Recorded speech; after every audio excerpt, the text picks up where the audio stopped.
مغرب میں رہا، وہاں تعلیم حاصل کی، مگر یہ محبت مصطفیٰ تھی جس نے میری اتنی حفاظت کی کہ میں آج تمہیں اتنی گر کی باتیں بتا رہا ہوں۔ فرماتے ہیں کھیرا نہ کر سکا مجھے جلوائے دانے سے کرم، خرما ہے میری آنکھ کا خاک مدینہ اور نجم۔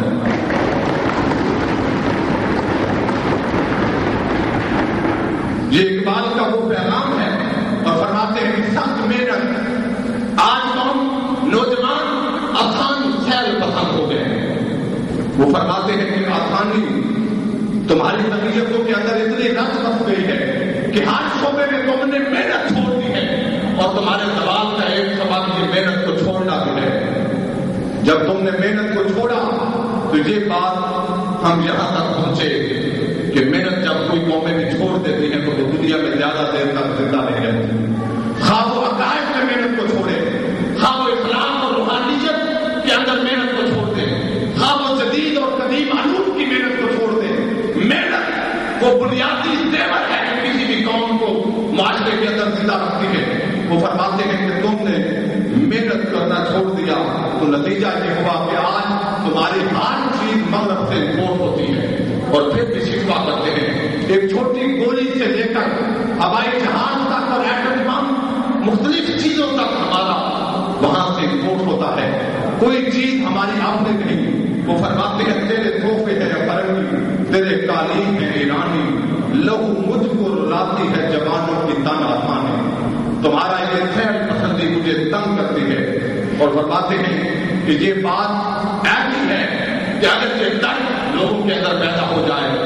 یہ درد نوجوانوں کے اندر پیدا ہو جائے تو پھر نا امیدی کی بات نہیں ہے، بلکہ ہر دور کے اندر ایسے لوگ آتے ہیں۔ آقا علیہ السلام والسلام نے فرمایا ان اللہ عز و جل جعل لحاظ الامہ علی راس کل میعاد سنۃ من یجدد لها دینہا، کہ ہر صدی کے شروع میں اللہ رب العزت ایسی شخصیت کو مبعوث کرتا ہے جو دین اسلام کی تجدید کرتے ہیں۔ وہ زمانے کا مجدد ہوتا ہے، دین وہی ہوتا ہے، مگر زمانے کے حالات اور ریکوائرمنٹ بدلتی ہیں، وہ اس دور کے تقاضوں کے مطابق اسلام کو پیش کرتا ہے۔ ڈاکٹر علامہ محمد اقبال رحمۃ اللہ علیہ سے اس دور میں پوچھا گیا کہ اقبال آپ کی نظر میں وہ مجدد، وہ ایسی روحانی شخصیت، وہ ایسا جدید اور قدیم علوم کا جامع شخص جو دنیا کو امامت کا حق رکھتا ہو، جو ہر علم کے اندر اپنا سکہ منوانا جانتا ہو، جسے دنیا کے مسائل کی خبر ہو اور اس کی حالت کی خبر ہو، جو قوم کو مایوسی سے نکال کر امید پر لانے کی اہلیت رکھتا ہو، جو لوگوں کو بے حیائی برائی سے نکال کر اخلاقیات اور روحانیات کی بلندیوں تک پہنچا سکتا ہو، وہ ایسا شخص مجدد آپ کی نظر میں کون ہے جو اتنا مسائل کا حل دے سکے؟ تو وہ فرماتے ہیں کہ آج کے دور کے مسائل یہ ہیں، سب سے بڑا مسئلہ یہ ہے کہ دنیا یہ سمجھتی ہے کہ شاید آج مسلمانوں کا قانون یہ تقاضا نہیں کرتا کہ آج کے دور کے اندر یہ قانون نافذ کیا جائے، بینکر کے قانون نافذ کیے جائیں، اکنامکس کے لاز نافذ کیے جائیں، مختلف حوالوں سے اور لاز جتنے بھی ہیں کریمنل لاز نافذ کیے جائیں، تو یہ شاید آج کے دور کے اندر تقاضے پورے نہیں کرتا۔ اقبال فرماتے ہیں، اقبال نامہ ایک معروف کتاب ہے، اقبالیات پر لکھی گئی، اس کے حساب پر جلد 32 سے بڑے پیارے الفاظ نے بتایا کہ کوئی شخص جو آپ کی امامت کی اہمیت رکھتا ہے، وہ فرماتے ہیں کہ میرے دور کے اندر میں تو اس شخص کو مجدد کہوں گا۔ وہ فرماتے ہیں میرا عقیدہ یہ ہے کہ جو شخص اس وقت قرآنی نقطۂ نظر سے، قرآنی نقطۂ نگاہ سے، زمانہ حال سے جورسپروڈنس میں اصول فقہ، قانون کی لیگل ٹرم میں اس کو جورسپروڈنس کہتے ہیں۔ وہ فرماتے ہیں کہ جو اصول قانون کا جاننے والا شخص ہوگا میرے اور اس کو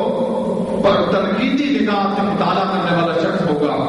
اور قرآن کی ابدیت کو اس حوالے سے ثابت کر دے گا، وہی شخص اس دور کا مجدد ہوگا، اور انسان کا سب سے بڑا آدم بھی وہی شخص ہوگا۔ وہ فرماتے ہیں کہ کوئی یہ مجدد ہونا کوئی ایسا کھیل نہیں ہے، کوئی ایسا بچوں کا کھیل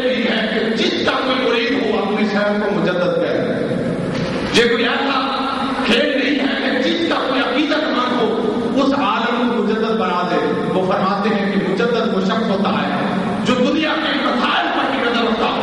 وہ قانونی مسائل پر بھی نظر رکھتا ہو، وہ فقہی فروعی مسائل پر بھی اطلاع رکھتا ہو اور پورا اس کا حل پیش کر سکتا ہو، اصولی فیصلوں کو بھی جانتا ہو، وہ فرماتے ہیں کہ ایسا شخص دنیا کی امامت کا حقدار ہے اور دین کی تجدید کر سکتا ہے۔ آج اقبال کی دوسری حوالت ہمیں دیکھنا ہے کہ آج کا دور بھی موجود ہے،